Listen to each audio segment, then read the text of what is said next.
அன்பு நண்பர்களுக்கு என்னுடைய அன்பான இனிமையான வணக்கம்.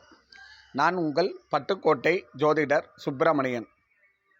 தற்பொழுது சனிப்பெயர்ச்சி பலன்கள்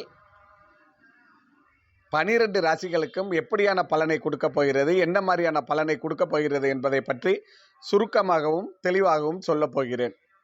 நீண்ட நாட்களுக்கு பிறகு நிறைய நண்பர்களின் வேண்டுகோளுக்கு இணங்க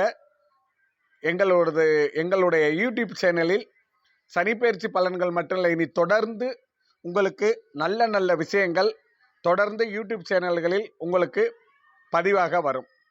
தற்பொழுது திருக்கணிதப்படி 2023 ஜனவரி மாதம் 17ஆம் தேதியிலிருந்து சனி பகவான் மகரத்தில் இருந்து கும்பத்திற்கு பெயர்ச்சியாகி வருகிறார். இதனால் என்னென்ன ராசிகளுக்கு என்னென்ன மாதிரியான பலன்கள் கிடைக்கப் போகிறது, அதை பற்றிய பரிகாரங்களை பற்றி சுருக்கமாக சொல்கிறேன்.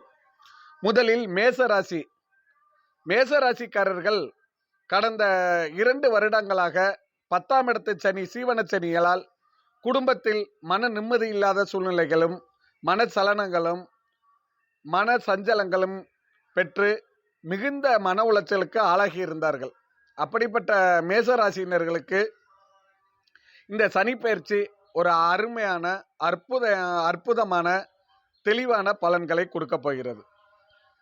அதாவது சனி பகவான் 3ஆம் பார்வையாக உங்களுடைய 11ஆம் இடத்தில் லாபஸ்தானத்தில் இருந்த சனி பகவான், லாபஸ்தானத்தில் இருக்கும் சனி பகவான் 3ஆம் பார்வையாக உங்களுடைய ராசியை பார்க்க போகிறார்.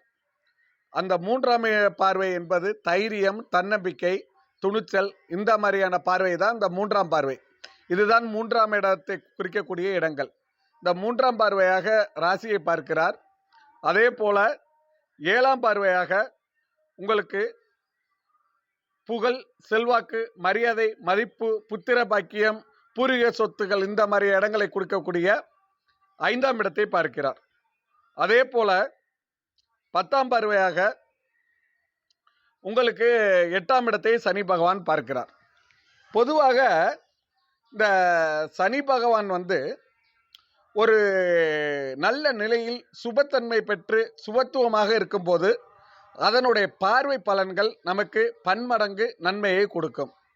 பொதுவாக 10ஆம் இடத்தில் சனி இருக்கும்போது இந்த மேசராசியினர்களுக்கு எதிர்பாராத இழப்புகள், எதிர்பாராத குடும்பத்தில் நிகழ்வுகள், தொழில் பின்னடைவுகள், பொருளாதார நெருக்கடிகள், பொருளாதார சிரமங்கள் அத்தனையும் நீங்கள் அனுபவித்திருப்பீர்கள்.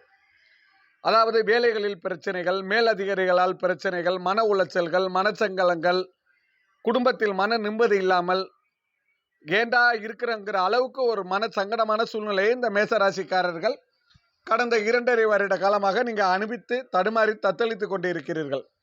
அப்படிப்பட்ட மேசராசிக்காரர்களுக்கு இனி இயல்பாகவே மன தைரியமும் தன்னம்பிக்கையும் நிம்மதியும் ஏற்படும். பொதுவாக மேசராசிக்காரர்கள் இயல்பாகவே ஒரு தைரியமான ஆட்கள் தான். தன்னம்பிக்கையும்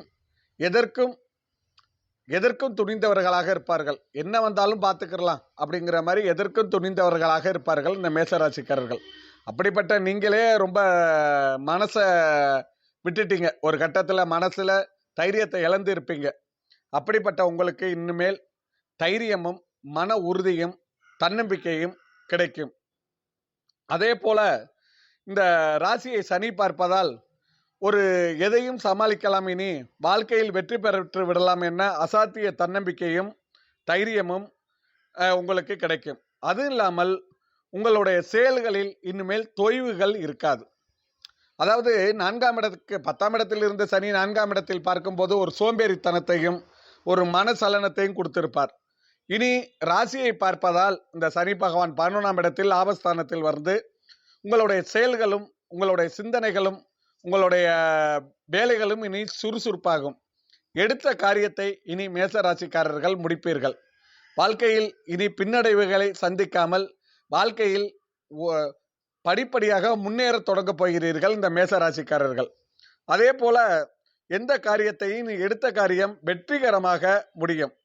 வெற்றிகரமாக வாழ்க்கையில் சாதிக்கக்கூடியவர்களாக இருப்பீர்கள். பொதுவாக இந்த ராசியை சரி பார்ப்பதால் சில வாட்டி கோபம் கடுமையாக வரும். அந்த கோபத்தை மற்றும் நீங்கள் இந்த மேசராசிக்காரர்கள் தயவு செய்து நீங்கள் குறைத்து கொள்ள வேண்டும். அதே போல மேசராசிக்காரர்களுக்கு இயற்கையிலேயே கொஞ்சம் படபடப்பு, கொஞ்சம் அவசரத்தனம், உடனே எடுத்த காரியத்தை முடிக்க வேண்டும் என்கிற தீவிர எண்ணம் இதெல்லாம் இருக்கும். அந்த படபடப்பை குறைத்து கொண்டு தானத்திலே மிகச்சிறந்த தானம் நிதானம் என்பதற்கு இணங்காக நீங்கள் நிதானத்தை கண்டிப்பாக கடைபிடிக்க வேண்டும்.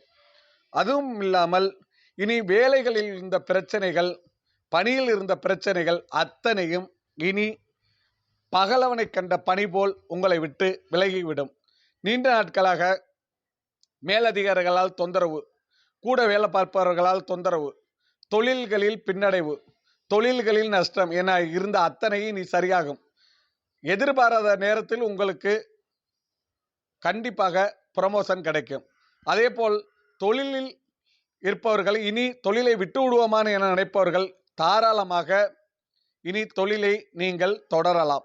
அதே போல் தொழில் செய்தவர்கள் புது முதலீடுகள் தாராளமாக செய்யலாம். கண்டிப்பாக உங்களுக்கு இனி தொழில் லாபத்தையும் முன்னேற்றத்தையும் வளர்ச்சியையும் இனி கொடுக்க போகிறது. அதே போல் தாய் தந்தையனுடைய உடல்நிலை இனி மேம்படும். தாயார் தந்தையனுடைய வைத்திய செலவுக்காக நிறைய இழந்திருப்பீர்கள். சில சந்தர்ப்பத்தில் சில நபர்கள் குடும்பத்தில் இருப்பவர்களையோ தன்னுடைய தாய் தந்தையோட இழந்திருப்பீர்கள். அப்படிப்பட்டவர்கள் இனி கண்டிப்பாக தாய் தந்தையை இழந்தாலும் அவர்கள் தெய்வமாக உங்கள் கூடவே இருப்பார்கள். இருந்தாலும் தாய் தந்தையர் இருப்பவர்கள் அவர்களுடைய உடல்நிலையில் இனி மேம்படும். தாய் தந்தையுடைய அன்பும் ஆசீர்வாதமும் அவர்களுடைய அரவணைப்பும் உங்களுக்கு இனிமே கிடைக்கும். யார் நல்லவர்கள் யார் கெட்டவர்கள் என்பது இனி எளிதாக நீங்கள் அறிந்து கொள்வீர்கள். அதே போல் இந்த மேசராசியின் அதிபதி செவ்வாய், இவர் தைரியத்துக்கும் தன்னம்பிக்கையும் அசாத்திய துணிவும் கொண்டவர்கள் தான் இந்த செவ்வாய்க்குரிய மேசராசியினர். அப்படிப்பட்ட மேசராசியினர்களுக்கு இந்த 11இல் சனி சஞ்சாரிக்கும் பொழுது எடுத்த காரியத்தில் வெற்றியும் முன்னேற்றமும் மன மகிழ்ச்சியும் நிம்மதியும் கிடைக்கும். பூர்வீக சொத்துகளில் இருந்த பிரச்சனைகள் இனி விளங்கும். இனி உங்களுக்கு ஏதோ ஒரு பீடை பிடிச்சது போல இருந்திருப்பீர்கள். இனி வாழ்க்கையில் ஒரு முகத்தில் ஒரு தெளிவும் தன்னம்பிக்கையும் மன மகிழ்ச்சியும் நிம்மதியும் கிடைக்கப் போகிறது. புத்திர வழிகளில் உள்ள பிரச்சனைகள் அத்தனையும் தீரும். கண்டிப்பாக மேசராசிக்காரர்கள் வருடத்துக்கு ஒரு வாட்டி குலதெய்வத்தை கண்டிப்பாக கும்பிட வேண்டும். ஏன்னா மேசராசியின் அதிபதி செவ்வாய், இந்த செவ்வாய் ராசி அதிபதியாக இருப்பதால் செவ்வாய் என்றால் நம்முடைய குலங்காக்கும் முருகனை குறிக்கக்கூடியதுதான் செவ்வாய். அதனால் நம் குலதெய்வத்தை இந்த மேசராசிக்காரர்கள் கட்டாயம் அவசியம் வருடத்துக்கு ஒரு தடவை கண்டிப்பாக கும்பிட வேண்டும். நீங்கள் நீண்ட தூரம் குலதெய்வம் கோயில் இருக்கு சார், நாங்கள் எப்படி சார் போறோன்னு நினைக்கிறவங்க, ஏதாச்சும் முக்கியமான காரியம் பண்ணணும்னா இந்த மேசராசிக்காரர்கள் வீட்டு வாசலிலேயே நின்று ஒரு தேங்காயை உடைத்து குலதெய்வம் எந்த திசையில் இருக்கோ அந்த திசையை பார்த்து அந்த தேங்காயை உடைத்து விட்டு காரியத்தை ஆரம்பிக்கலாம். அதே போல் புத்திர வழிகளில் இருந்த பிரச்சனைகள் சங்கடங்கள் அத்தனை நேரும் பிள்ளைங்களால் மன மகிழ்ச்சியும் நிம்மதிகளும் கண்டிப்பாக கிடைக்கும். குடும்பத்தில் சுபகாரியங்கள் மங்கள காரியங்கள் இனி நடந்தேறும். அதே போல் மாணவர்களுக்கு நல்ல முன்னேற்றமும் உயர்கல்வி முயற்சிகளும் உத்தியோகத்தில் உயர்நிலை அடைவதற்குடைய படிப்புகளும் கண்டிப்பாக கிடைக்கும். அதே போல இனி மாணவர்களுடைய படிப்புகள் மிக சிறப்பாக இருக்கும். முக்கியமாக பார்க்க போனால் அந்த அரசியல்வாதிகளுக்கு மிக சோதனையான காலகட்டமாக இருந்திருக்கும். அதாவது கடந்த காலங்கள் இந்த அரசியல்வாதிகளுக்கு மிக மோசமான காலகட்டமாகவும் மிக சோதனையான காலகட்டமாகவும் இருக்கும். அப்படிப்பட்ட அரசியல்வாதிகளுக்கு புதிய பொறுப்புகள் தேடி வரும். அரசியல்வாதிகள் இனி எதிர்பாராத பதவியோ எதிர்பாராத பதவி உயர்வோ புதிய பொறுப்புகள் தேடி வரும். அதே போல் தொழில்துறையினர்களுக்கு ஒரு பொற்காலமாக இனி அமையும். நல்ல லாபம் கிடைக்கும். தொழிலில் புதிதாக தொழில் தொடங்கலாம். வெளிநாட்டில் உத்தியோகத்தில் இருப்பவர்களுக்கு அதிர்ஷ்டமும் முன்னேற்றமும் சிலருக்கு இடமாற்றமும் கிடைக்கும். அதே போல நீண்ட நாட்களாக வேலையில் சொந்த ஊருக்கு வர முடியாதவர்களுக்கு கண்டிப்பாக சொந்த ஊருக்கு வரக்கூடிய அமைப்பு, சொந்த ஊருக்கு இடமாறி வரக்கூடிய அமைப்பு கண்டிப்பாக உருவாகும். இனி உத்தியோகத்தில் வேலை பார்க்கும் இடத்தில் மதிப்பு மரியாதையை மனமகிழ்ச்சி நிம்மதி அத்தனையும் உங்களுக்கு கிடைக்கும். அதே போல் குடும்பத்தில் சந்தோஷமும் நிம்மதியும் இருப்பீர்கள். இனி எடுத்த வேலைகளையும் எடுத்த முயற்சிகளையும் தடங்கள் இன்றி நீங்கள் சாதாரணமாக நிறைவேற்றுவீர்கள். அதே போல இந்த மேசராசிக்காரர்கள் கடைபிடிக்க வேண்டிய விஷயங்கள் என்னென்றால், அவசரப்பட்டு வண்டி வாகனங்களில் மட்டும் எப்போதும் கவனமாக செல்ல வேண்டும். அதே போல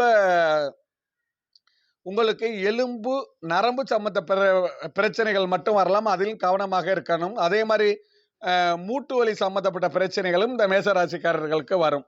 அது இல்லாமல் நன்றாக உடற்பயிற்சி செய்யுங்கள். கண்டிப்பாக இந்த சனிப்பெயர்ச்சி மேசராசிக்காரர்களுக்கு ஒரு அற்புதமான, ஒரு அருமையான சனிப்பெயர்ச்சியாக இருக்கும். மேசராசிக்காரர்கள் அவசியம் ஒரு தடவை அருகில் உள்ள பெருமாள் ஆலயத்திற்கு கண்டிப்பாக சென்று வாருங்கள். ஒரு சனிக்கிழமை பெருமாள் ஆலயம் சென்று அவசியம் வணங்கிவிட்டு வாருங்கள். கண்டிப்பாக இந்த சனிப்பெயர்ச்சி உங்களுக்கு ஒரு அருமையாகவும், அற்புதமாகவும், சிறப்பாகவும் இருக்கும். மேசராசிக்காரர்கள் எப்போதும் எந்த காரியம் செய்தாலும் செவ்வாய்க்கிழமை செய்தால் அவர்களுக்கு சிறப்பாக இருக்கும். மேசராசிக்காரர்கள் இந்த சனிப்பெயர்ச்சியில் அடையக்கூடிய மகிழ்ச்சிக்கு என்னுடைய வாழ்த்துக்கள். அன்புடன் பட்டுக்கோட்டை ஜோதிடர் சுப்பிரமணியன்.